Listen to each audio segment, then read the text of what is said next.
Well, it's my distinct pleasure to be here tonight. It's a real honor. And I'm going to just give a very quick overview of what I know about the weather in Hawaii. And we have to put it in a global context. So I'm going to talk a little bit about the weather around the Pacific and how it influences the weather in Hawaii. And I think that all of you will agree that the weather in Hawaii is particularly spectacular, and there's just something special about it. So maybe I can explain a little bit about what's going on. So this particular animation right here shows the trade wind flow of low-level cumulus clouds coming across the saddle. And you can see that the clouds are dissipating as the air flows downhill. So this is a very unique but also a common occurrence here in Hawaii. So again, I'm Steve Businger. If you Google my name, you'll come up with lots of stuff that is interesting with regard to weather. I run the Mauna Kea Weather Center and have websites. In particular, weather.hawaii.edu. If you type that in as a URL, then it'll give you current weather forecasting tools like animations of satellite imagery, radar, numerical weather prediction models, and that's what we use in order to help forecast for Mauna Kea. So today I would like to talk about the art of observing the weather. And if you look at this animation, which is taken at the summit of Mauna Kea, there's an interesting cloud right here. It is dancing, and it seems to continually be reforming right about here. And I don't know the answer for why that's happening. And to be honest, there's an awful lot of questions that I don't know the answer to. There are certain larger scale things that we do understand, but there's a lot of science still to be done. So I want everybody to encourage their kids, or if you are a kid, encourage yourself to look at atmospheric science as a really fun discipline.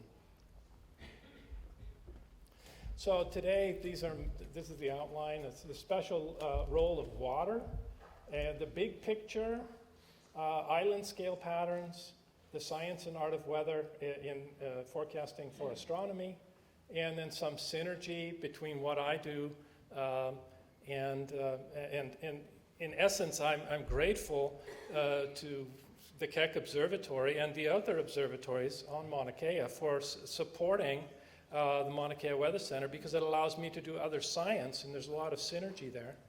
And then at the end, I'm going to close with a few words about global warming. And in here, I will also talk about some severe weather. This is probably one of the most important players in weather, and that is water, the water molecule. And why does it take so much energy to evaporate water? If you think of putting a gallon of water on the stove in a pan, and how much heat is required to get all of that water to disappear. It takes a tremendous amount of energy to do that. And in fact, that's one of the reasons why it's so expensive to take seawater and to evaporate it in order to distill it and to get fresh water. It's very expensive. And the reason is this little guy here. It's called the hydrogen bond. It's a bond between water molecules. So here's a water molecule, and here's another water molecule. Oxygen and two hydrogen atoms, that's what makes up water. And there's an asymmetry in the distribution of the electrons and the protons in these molecules, and as a result, you get a very strong bond between the water molecules, and that has to be broken if you want things to evaporate. And that results in very large latent heat, and it's the large latent heat associated with changes of state going from vapor to liquid water in a cloud that actually drives thunderstorms. So that's something I want you to keep in the back of your mind when you think about water in the climate system. And this is a radar image of a hurricane showing heavy precipitation in the eye wall. And here we have the funnel of a tornado, and the funnel itself is made up of water droplets, so it's a cloud.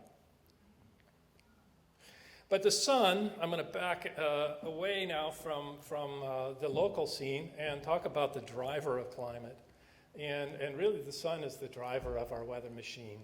And it's quite an exquisite machine. And the sun is a wonderful player. This shot was taken one shot every hour over a period, or maybe it's every 2 hours, over a period of 24 hours. And it shows how the sun comes up at noon and then dips down at midnight. This is the midnight sun. And this is taken in Norway, northern Norway, in an area called Buda, Norway. And what it shows is that in the summertime, the sun stays above the horizon there. And this has to do with the tilt of the Earth's axis. If the Earth's axis wasn't tilted, the sun would not be above the horizon at this latitude. And that is the driver for our seasons. And this is the net radiation. It's the incoming solar radiation minus the outgoing infrared radiation. We all release radiation, and the Earth radiates to space in the infrared. We can't see that, but owls can, and mice can. And this shows that in the summertime, the sun is down in the southern hemisphere, beating away, and in the wintertime, or in our summer season, it's north of the equator. So this net radiation moves north and south, and this is the amount of energy available to heat the Earth and to drive the weather machine. It also drives the ocean circulation. And one of the things that results, of course, is the temperature itself. This is the surface temperature. It moves north and south with the sun. So this would be the southern hemisphere summer, and then in a little bit you'll get the winter hemisphere summer. And that is due to this radiation that is available to heat the Earth. Now, you would think, let me go back just for a moment because I need to explain something here. You have hot at the equator and you've got cold at the poles. And the question is, okay, so what does that do for pressure and winds? This is going to drive winds, but how does it work? The obvious thing to think, which is actually wrong, is that the heat is going to be high pressure, because if you stick a can in a microwave oven or in an oven and turn up the heat, the can will explode, right? We know that. But it turns out that where it's hot in the atmosphere is not high pressure, it's low pressure. Low pressure. So you have low pressure here and you have high pressure there. And the reason is that when you have a can, it's enclosed, it's contained. But when you have the atmosphere, there's no lid on it. So the hot air rises up, and where it's cold, it sinks down. And so the natural circulation for this whole system is that you have rising air here and you have sinking air there, and you ought to have kind of a loop like this, right? That the air rises here and it sinks there, and then you just have winds. It'd be northerly winds at the surface, southerly winds aloft, and it goes like that. Well, it turns out that that's not what happens either. And the reason for that is this. If the Earth is spinning, and the air is spinning with the Earth, and for example, if you try to take air from the North Pole and you try to bring it straight to Venezuela, it ends up somewhere over the Pacific. And this happens for jet planes too. Jet planes have to take into account the fact that the Earth is rotating and adjust for that. Of course, they're also in the air and there's winds and they have to adjust for that as well. But they really have to adjust for the fact that the Earth is rotating underneath them. And of course, it gets a little complicated, but we call this the Coriolis force. And that results in the fact that the air doesn't go all the way to the pole and sink. It only goes just to 30 degrees north. And we're right here at about 20 degrees north. And if you look at what the circulation is near us, we have northerly winds at the surface and southerly winds aloft. Exactly like I was predicting from... The only thing is that it doesn't go all the way to the pole. There's much more other stuff going on up here. anyway. So we have trade winds. We call these trade winds at the surface coming from the north-northeast. And we have westerlies in the upper atmosphere that are related to the temperature gradient that you saw on that previous diagram where I talked about the surface temperature distribution. The strongest temperature gradient in the atmosphere results in the strongest jet stream winds in the upper atmosphere. Now, the northeast trades come in and they bang up with winds coming from the southern hemisphere, and they create this line of convection here called the intertropical convergence zone. And part of what happens is that the air that's coming out of these thunderstorms is rising up and sinking just to the north of us and returning as trade wind circulation. So it's a loop like this. Now that sinking air is illustrated by this diagram here.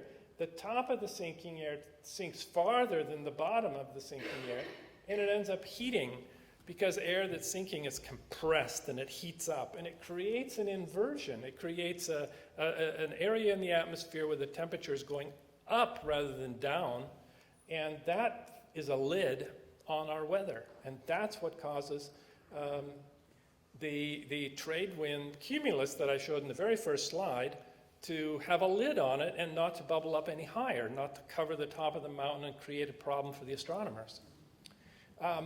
This intertropical convergence zone, the one that you see here, moves north and south with the sun. And that's what I'm showing here. Here, it doesn't move very far in the Pacific, luckily enough, and it moves north and south over the Amazon, and that's an area of lots of convection and rainfall. Here's the Congo. It moves north and south. In India, it goes north, and there's the monsoon.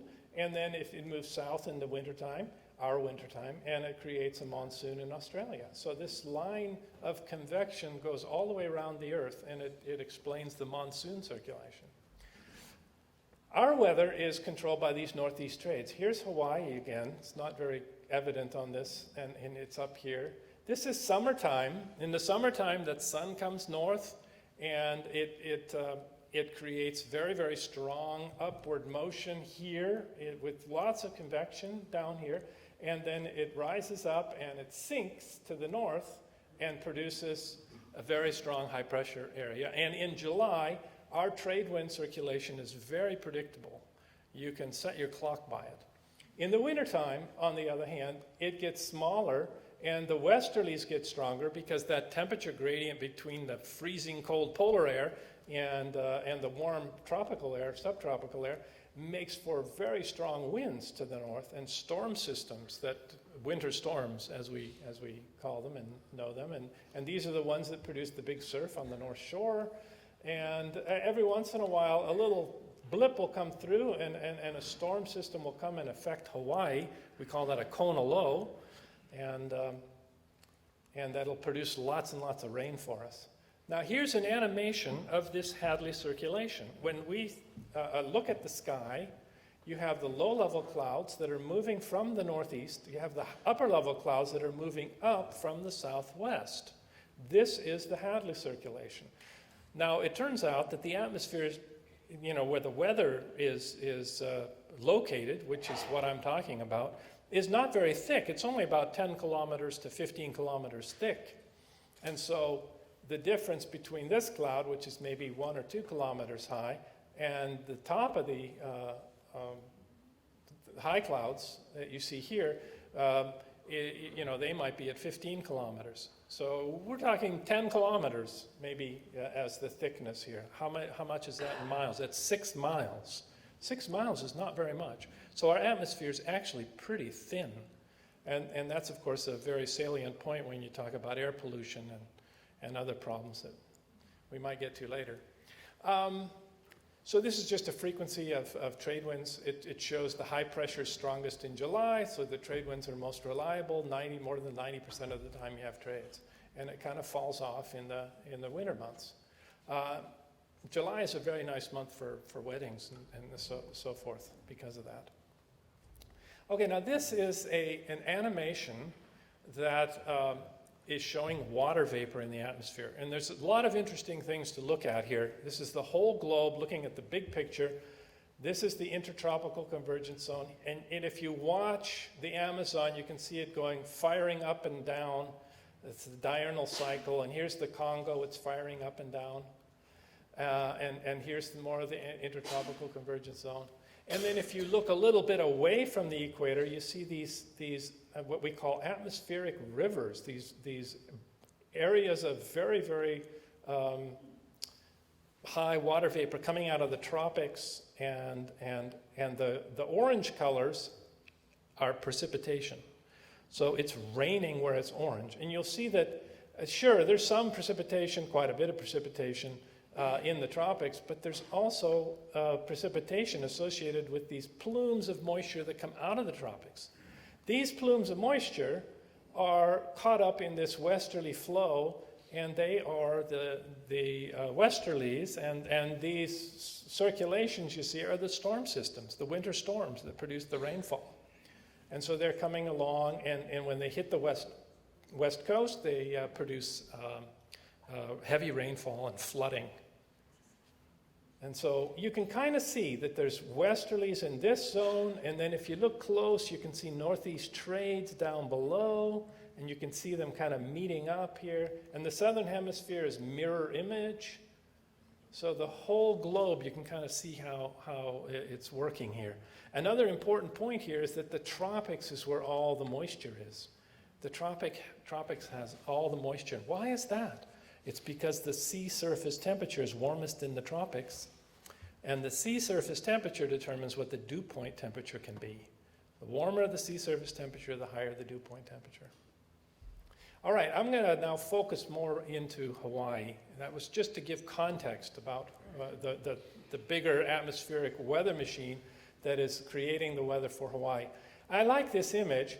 It's a high-resolution image from Landsat that shows the green, verdant forest on the windward sides of the islands and on the Ko'olau Mountains here, and Hawaii is pretty green everywhere. And look at Maui. It's really green on the eastern end, and the western end, which doesn't have mountains, is pretty brown. So that's an interesting point. And here's a map of the annual rainfall, mean rainfall for the island of Hawaii. And you can see the Hamakua coast here, the very high rainfall. Near Akaka Falls is where it's a maximum. And then much drier here. And that's why the resorts are all been built here, because they get a lot of sunshine. And this is the sea breeze circulation bringing clouds and rain up onto the Kona coast. And this is the Ka'u coast, gets a bit more rain too.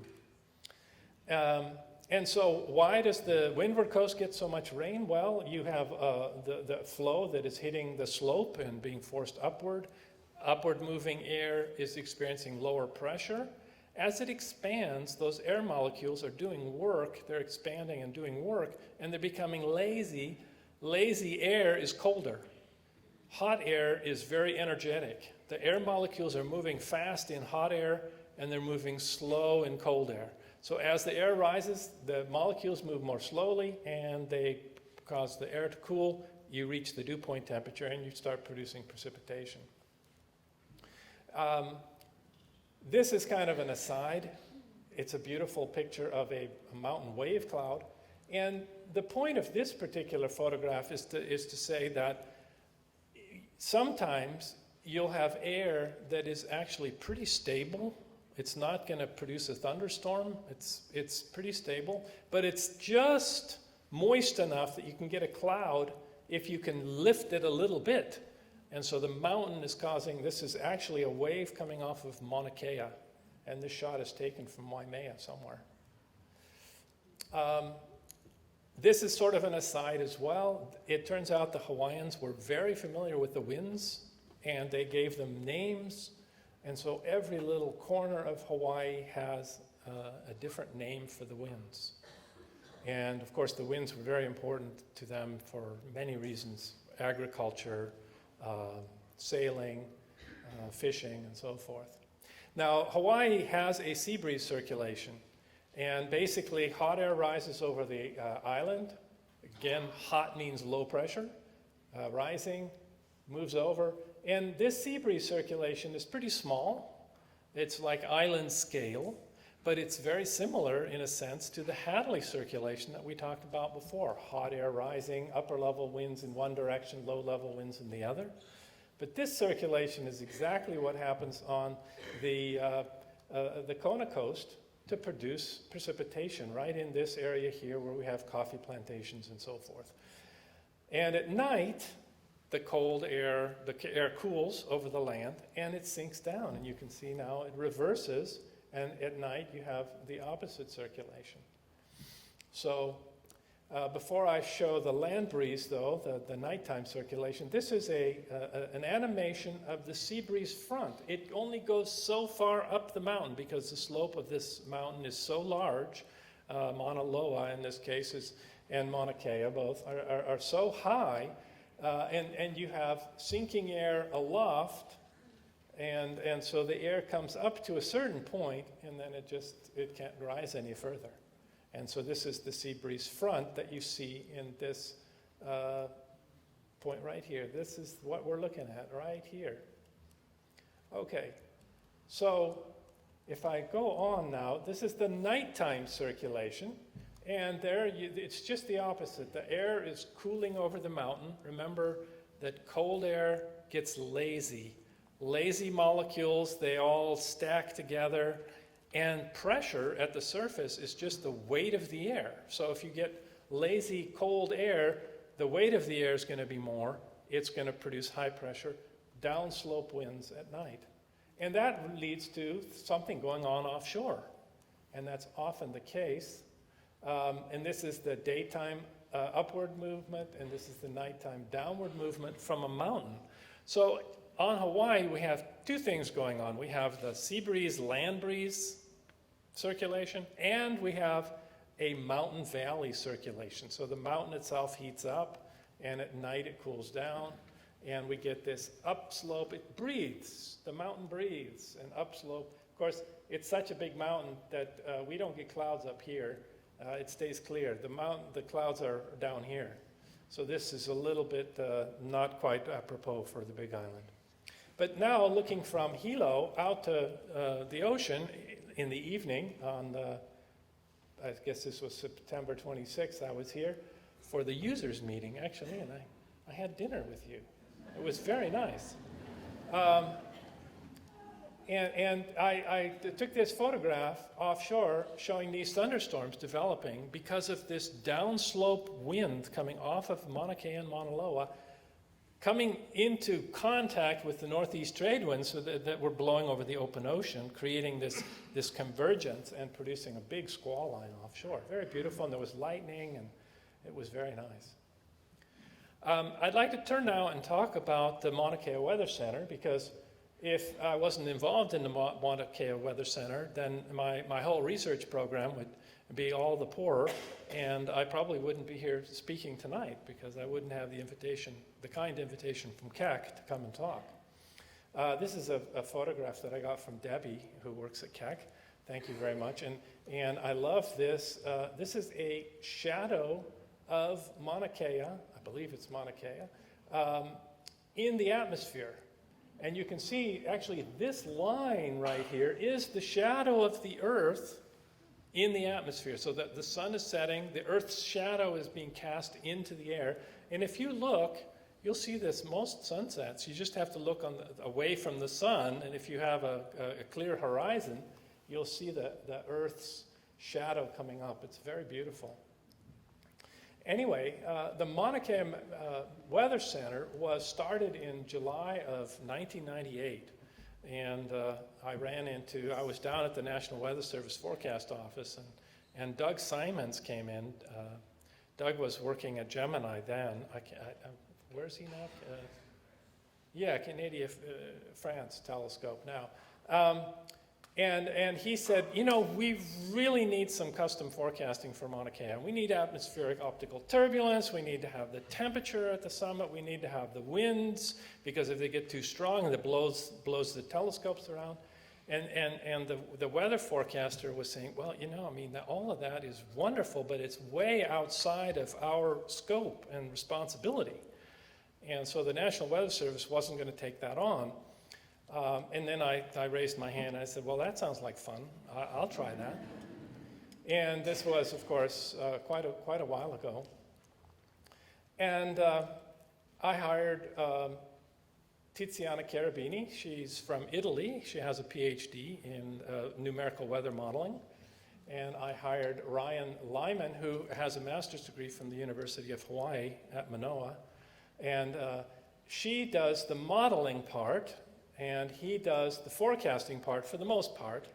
But he also is a web administrator, and he administrates a cluster, and he's a jack of all trades. He goes and puts weather instruments out, and he'll come out and teach classes, and he's quite an amazing character. And he's also part Hawaiian, which I think is a very nice feather in his cap and in our group's cap.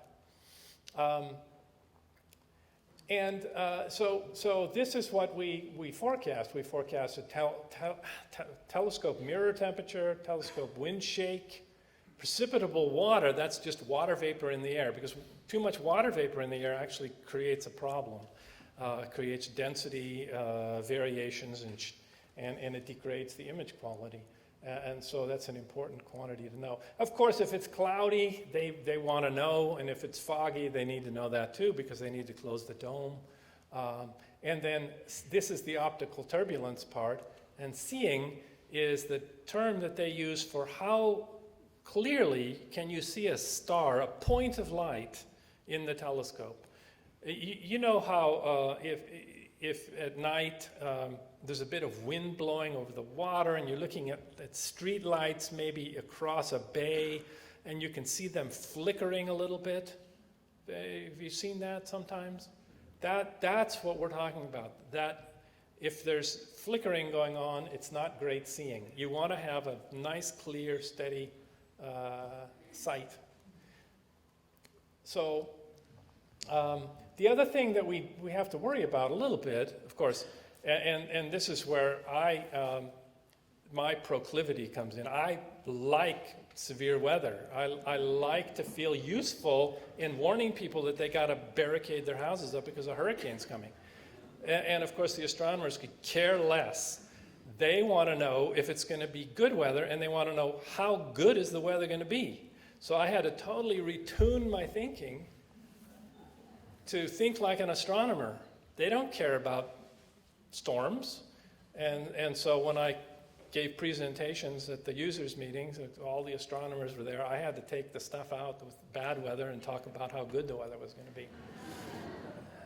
But anyway, as far as the bad weather is concerned, it is of importance because it's a safety hazard. So we do talk about tropical cyclones, we talk about cold frontal passages, upper level troughs and lows, and strong subtropical highs, and conal lows. So all of these things are things that we're concerned with. And this is a little cartoon which shows the three: the cold front, the conal low, the upper level high that's extra strong, and the summertime tropical storms and hurricanes. So we forecast that too. And we do this twice a day, and we have a research thing going. And it's quite complicated, actually, it turns out. We have these are locations where we get data into the Mauna Kea Weather Center. And then these are servers, and these are supercomputers. We have 2 of them now. And this is another server, and this is for processing, input, output, and then we have, of course, our Weather Center page, which I mentioned before is weather.hawaii.edu. You can get a lot of information on the web, weather.hawaii.edu. And this is satellite imagery, radar. We have the global model showing the entire Pacific. We have a VOG model, and we have a smoke model, and we also do high-resolution forecasting for the astronomers. And they're particularly interested in seeing, and so the model is forecasting seeing. That's the black line here is our new high-resolution run, and then we have monitors up there called seeing monitors, We have two different kinds, and that's the blue and the red dots. And we try to get as close as we can in modeling that. And then, of course, the important thing is to be able to forecast it properly. Now, I want to just say a little bit about how you go about doing weather modeling. You collect all the observations, you interpolate the observations to a grid, you apply the laws of physics, and then you output it all onto weather maps for interpretation. And we use this weather research and forecast model. That's the state-of-the-art model that is developed actually at the National Center for Atmospheric Research in Boulder, Colorado. And it's also jointly developed by the National Centers for Environmental Prediction in Washington, D.C., and that's part of NOAA. So in essence, the Mauna Kea Weather Center gets the advantage of very, very large amounts of investment in developing these special weather models. And then we get data from the internet, through the internet, from all these different sources. And it's quite a problem because we have 4 orders of magnitude that we're dealing with. Everything from cloud droplets all the way to planetary waves, the big waves in the jet stream. So it's a scale problem. And we accomplish that by taking a nested grid approach where we take a big piece of the Pacific and then we kind of go down to a smaller piece and then finally down to the size of the Big Island. And actually we have a 4th domain, which is right over Mauna Kea. And we go down in resolution. So it's 15-kilometer resolution here, it's 3 kilometers there, it's 1 kilometer here, and it's about 300 meters over the summit of Mauna Kea. And that 300-meter resolution allows us to do turbulence. It allows us to actually model the turbulence and to get at the seeing. And here's just a snapshot of all the data that are being collected globally, and we have access to these data, and we pull in the data that we need for our model. And we have our own satellite dish so that we can pull in data from polar orbiting satellites that pass over. Here it's actually going to point at one of the satellites as it's coming up above the horizon that pulls in the data. You kind of have to watch out where you're standing because the thing, it doesn't care. It's going to knock you out if you stand in the wrong place. So we retrieve lots of different things from the satellite, from these satellites, like stability and moisture and so forth, and that gets put into our model. And we also have data coming in from radars. Here's a radar loop, and we use that as well in our forecasts. And GPS as well. Believe it or not, your phone has, if you have a smartphone, it'll have a GPS receiver in it, and the new smartphones have barometers in them. So if you have a smartphone, and you have a barometer in your phone, and if you want to give me the data, you can. All you have to do is get an app that, if you go to the App Store and say, I want to, give my pressure data away for free. And that's a good thing to do because we get all this extra data and we stick it into our model and then we do this to it. Garbage in, garbage out. Well, this is the garbage you have to learn as an undergraduate in the meteorology program. It's a little daunting. Anyway, but you have 6 equations and 6 unknowns, and you can solve this with some boundary conditions. And you can actually, one of the boundary conditions is that we get data from the global model as a boundary condition. And then we have the data for the Big Island, including things like, what kind of, is it savanna, is it lava, is it jungle? We have that information in the model. And we have very fine scale terrain to help in doing the turbulence modeling. And here's a simulation of a Kona low that is approaching the Big Island that produced large hail and record-breaking wind for Hilo. And this is clouds. We forecast clouds. We forecast temperature, of course, because we need to tell them. And why is temperature so important for the astronomers? Well, it turns out that if the mirror temperature, the temperature of the mirror, is very different from the air temperature, it's like, you know, when you turn on a toaster, you can see the air above the toaster is creating all kinds of waves. You don't want these density gradients to create problems with your light, so you need to cool the mirror temperature to be that same as the atmospheric temperature. And the best way to do that is to, since it has a lot of mass and a lot of thermal mass, it takes a while to get it to cool off, you need to know what the temperature is going to be at night. So that's what we do. We give them hourly temperature forecasts that they can use to tune their mirrors.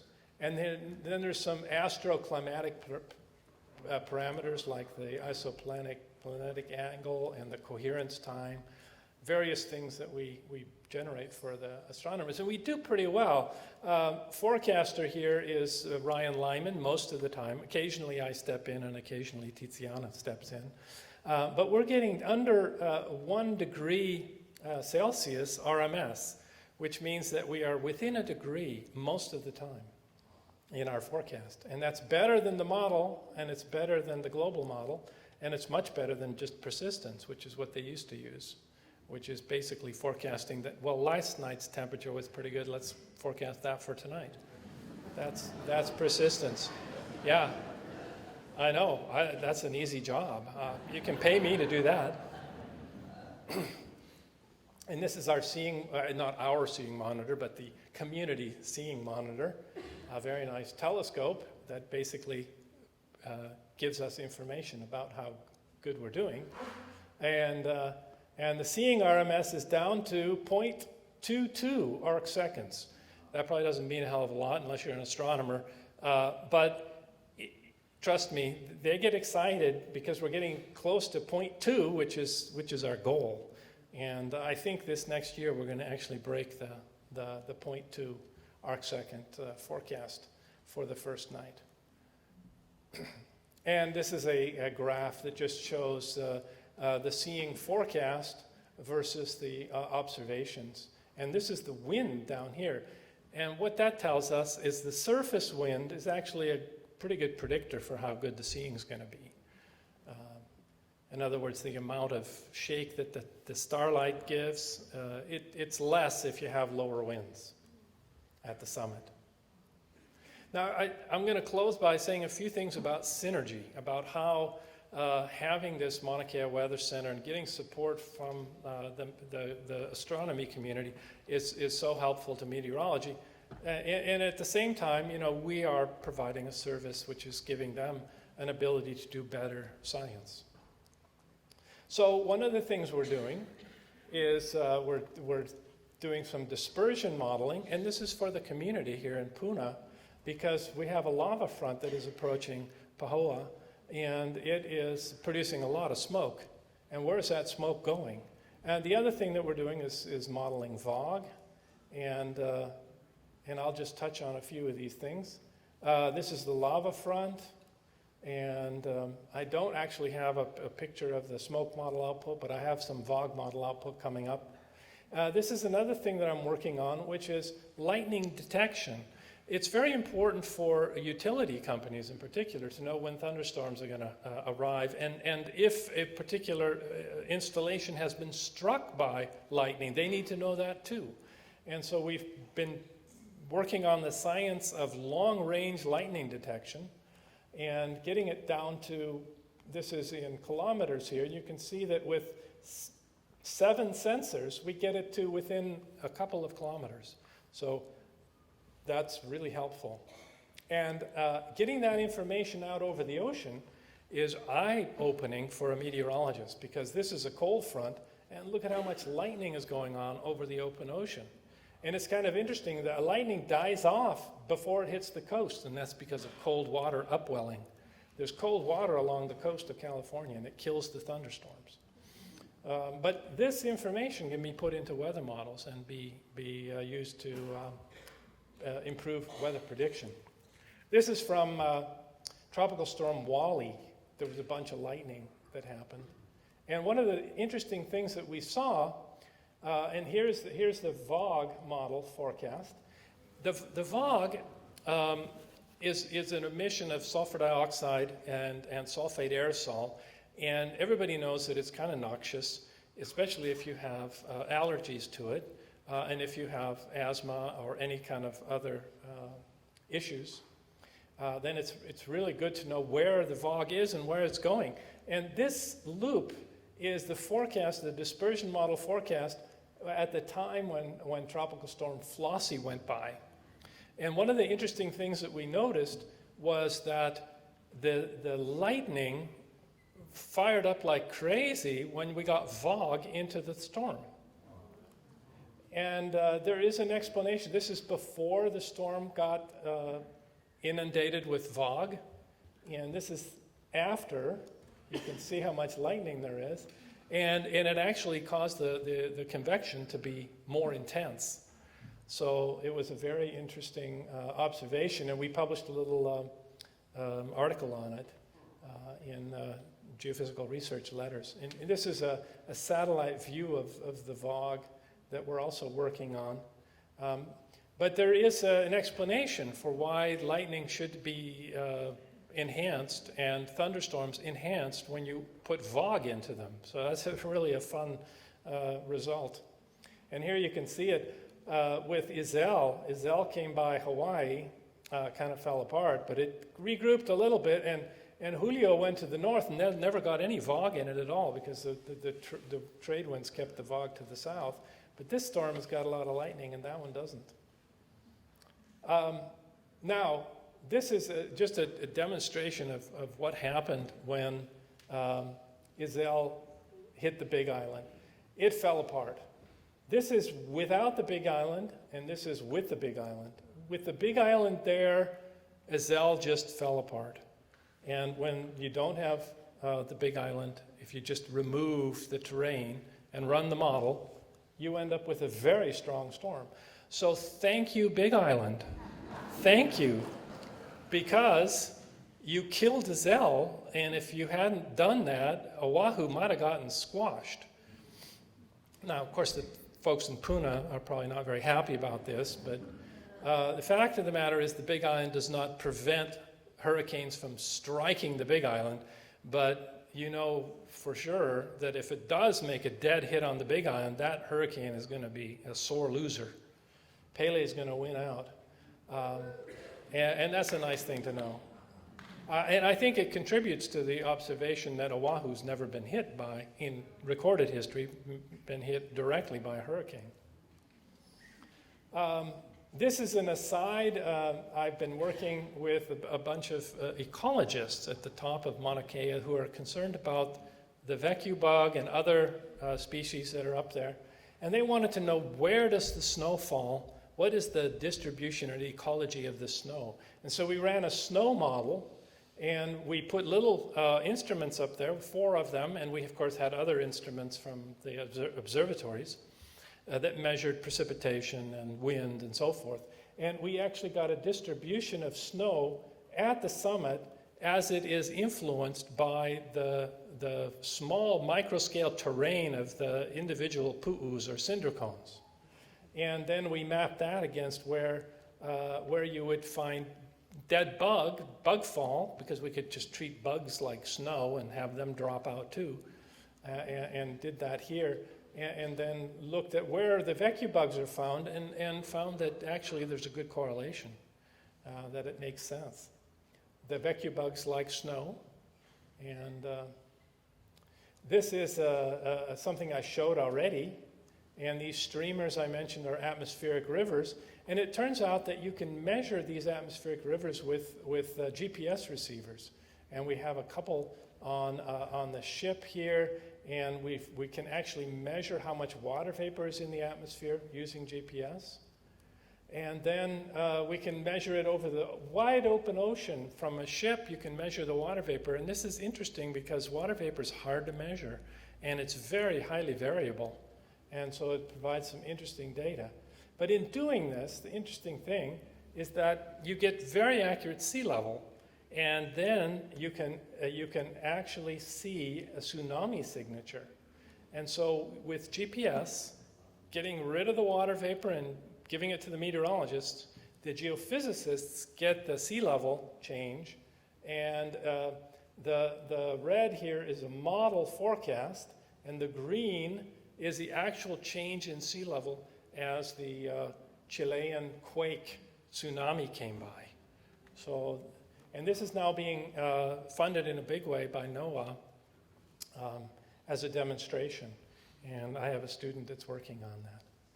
All right, so the very last thing I want to talk about, just in closing, may you live in interesting times.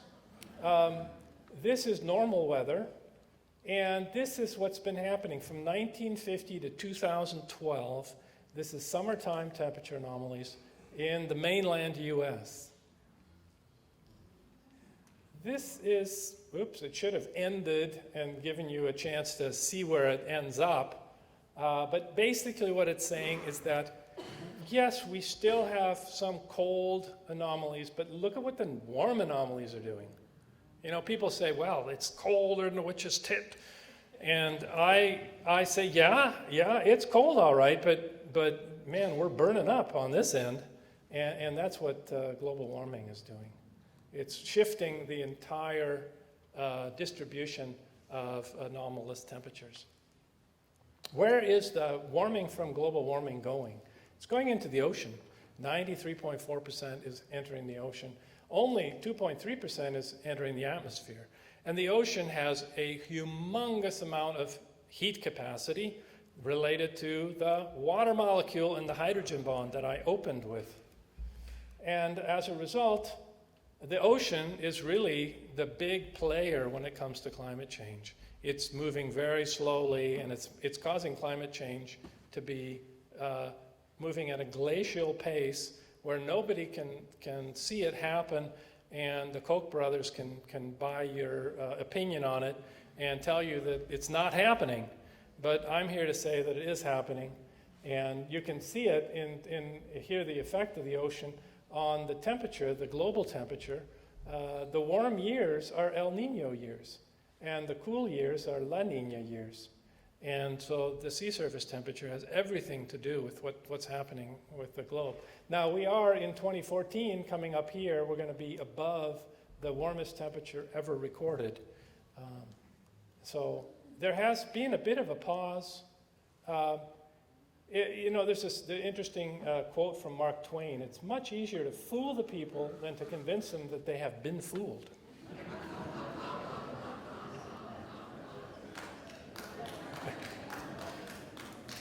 So this is publications on anthropogenic global warming over the last year or so. And out of more than 2,000 publications, there's only one that actually seriously tried to debate that this wasn't happening. So as far as the scientific community goes, this is the debate in the scientific community, which essentially means there is no debate. Now, this is the temperature, annual temperature in Hilo. I couldn't find one for Waimea because you don't seem to have a NOAA station here. But anyway, there's not a heck of a lot of change. 78 in the wintertime, 83 in the summertime as your mean temperature, kind of, This is for 2013, but it's basically the same most of the time. So basically what this graph shows is this is the change in the annual temperature. It's all between, this is for Hawaii. It's all very narrowly constrained. Our annual temperature doesn't vary much from year to year. But global warming is gradually ramping that up. And in 2036, this is according to kind of an average of a bunch of climate models, Hawaii's climate will gradually move out of the range it has ever been in.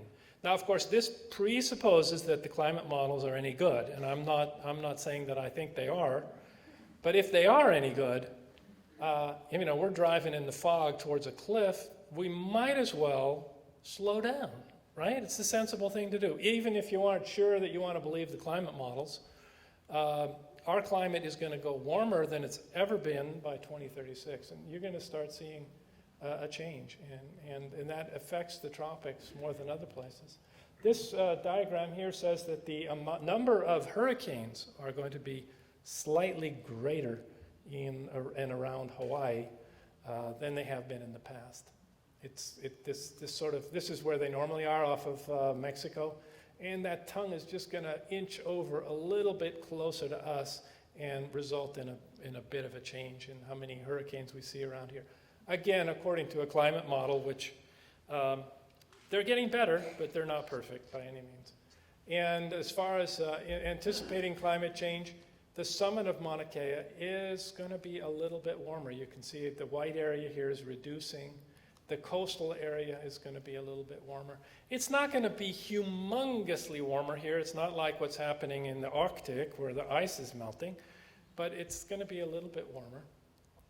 And unfortunately, our plants are used to a very narrow range of climate, so it will affect our ecosystem more strongly, perhaps, than farther north, where the weather is varying over tens of degrees. This is just showing the depth of the cloud layer here, from the bottom of the cloud to the top of the cloud. We call this a lifted condensation level, and this is the trade wind inversion. And that could narrow, according to climate model forecasts, that you would have a little bit less thick cloud, and that'll affect the rainforest. So what am I going to do about it? I put solar panels on my roof. I drive a Chevy Volt, and I lost my bike. And thank you very much for your attention.